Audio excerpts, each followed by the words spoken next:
yeah. That's yours. I am Suzy. I'm Buzz. We are the LDS Singles Anonymous. And today, I don't know what we're going to talk about because that's Linnea's decision. Good job. Music.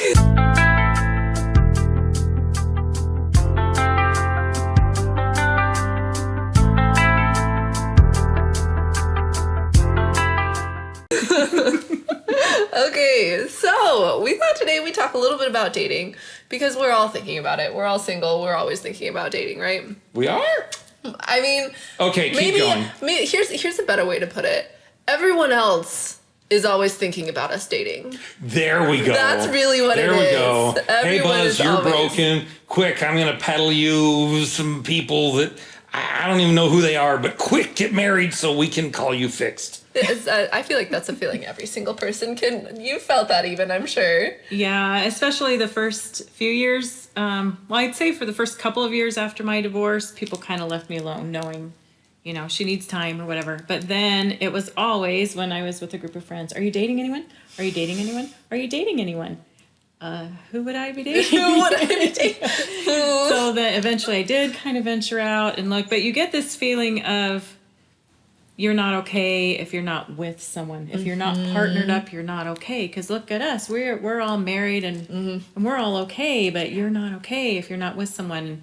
And for me, it's all about time and timing. And I know those early years, my kids needed 100% of me. I wasn't rushing into anything. I thought if it worked out, great. But it's really about timing and about compatibility, about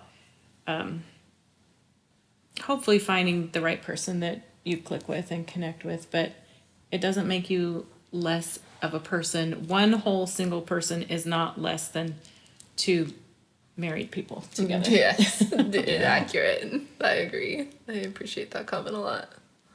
All right, so let's go off topic for a second. It's on topic. You've been, quote unquote, single for a decade. Of all the people you've seen on social media, all on the dating sites, met at the activities, seen at the firesides, gone on dates with, how many of that group were really someone that clicked with you, that was worth, going out on another date or seeing where it would go or da-da-da-da-da? Like, how many guys out there are really worth having? Okay, so worth is a tricky word because everyone has a lot of worth. So I always struggle with this a little bit. But when I did go on the dating sites, I could say I'd look at 100 people and maybe think there was a possibility with one or two. Of the people that you kind of narrow it down and then date. I've had 2 relationships that were longer than just, a couple of dates. And it was either ended up being not the right thing, or it was out of state and it couldn't work, or it wasn't the right timing.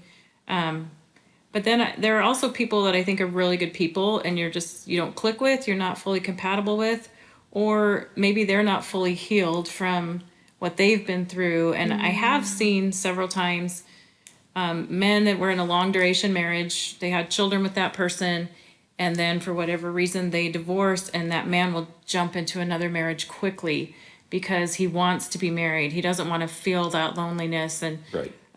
They never fully healed themselves from the divorce, and they didn't get to know the person they married well enough. And then there ended up being some characteristics that just could not work, some pretty serious things that I saw that meant that second marriage lasted briefly. The statistics on that marriage are pathetic.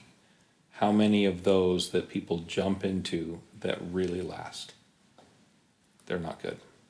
Yeah, and so then if I was dating them then, and they'd been long duration marriage, short duration marriage, but ready to jump in again, there were definitely times that I saw, you're not ready to jump in again. You need to heal more. I'm not the nurse that's going to carry you through this healing. You need to go through that with the Savior, with a counselor, maybe. But I don't know that we're ever all 100% whole. We obviously aren't. We're flawed No. beings, but you need to get to a point of healing from that past Right. hurt. If you're not healed from that past hurt, you don't have a lot to offer the new relationship. You're bringing baggage that you don't want, that you don't need, that the new relationship does not need or want. And maybe can't survive. Right? Right. And I think that's why the statistics on those rebound marriages are so bad. Because you haven't found out who you are as a person. You haven't found out who you are without that spouse that you were with for however many years. You know, you grew up together. You need to find out who you are as an individual. You have to learn who you are before you can bring something on a playing field that's nice and level and say, I am ready to create another relationship with a different person, rather than just this turbulent, quick, let's just fix it and make it be just like the last relationship, but this time she's not going to leave or whatever. Yeah, and no, I think that's toxic. some people think they're going to be rewarded quickly because they've been through something very, very hard. And I remember feeling that at about 2 years after my divorce also, that I'm sure I'll meet the perfect person for me and then this will all make sense. Well, that was a long time ago. Yeah. That hasn't happened, but things have made sense outside of having to be with a person to have that make sense. And that's okay also.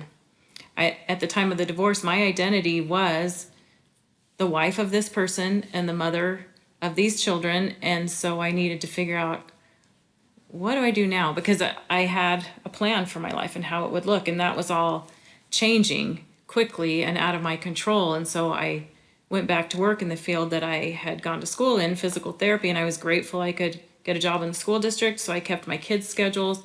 But you have to find a new normal. And I remember someone telling me that early on, you're going to have to find your new normal. And I just wanted to smack them. You know, it's like, I don't want a new normal. I liked my normal, but then I found out my normal wasn't even normal. And so, Off topic, why is it that the person that gets hurt the worst in a failed relationship is the one that invested and gave the most to the relationship? It's just, I know mathematically, it's so unfair. It's so unfair that the person that gave the most to make that thing work is the one that is hurt the worst at When the it end. doesn't. The one that invested nothing and didn't care and just came in, oh, it's not perfect, I'm leaving. They're not hurt. They're off doing this and this and this and this. We're left just crushed, and we go, I got a bunch of broken bricks and I got to rebuild a house. This is going to take some time. And I think it's important to take that time. Yes. Recognizing that, I think, is part of the healing. Just recognizing, like, it's not that you didn't do enough. You invested a lot. And investments are risky. That's part of it. And I think those investments can be very rewarding. And that is obviously what you were hoping for. And that's what we hope for in dating, with this part of putting yourself out there and being vulnerable with someone that you don't know is a huge risk. And making that investment could end up being successful. But understanding that just because it failed, a dating relationship or a marriage or anything like that, it doesn't mean that you didn't do enough.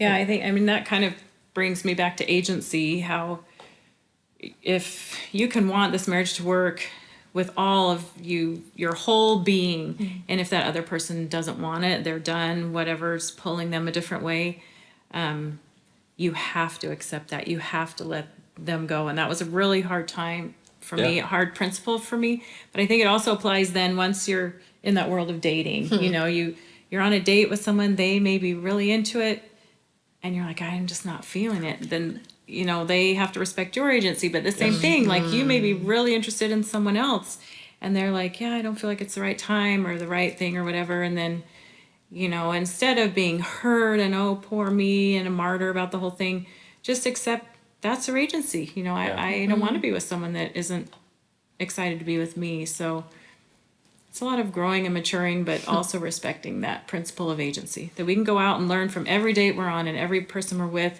And if we don't want to go out again, it doesn't mean we think they're not a person of worth and value. You know, they may be Right. perfectly prepared for Yeah. someone else. And so Yep.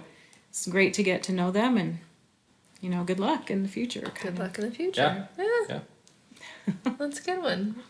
I think that's a pretty decent conversation about dating. I think we'll keep it short, but any other thoughts that you have about dating or ways you felt when people are like, you dating anyone? That's the only thing that they feel like is important, you know? Any other comments you have about that, go ahead and leave those below, and thanks for watching.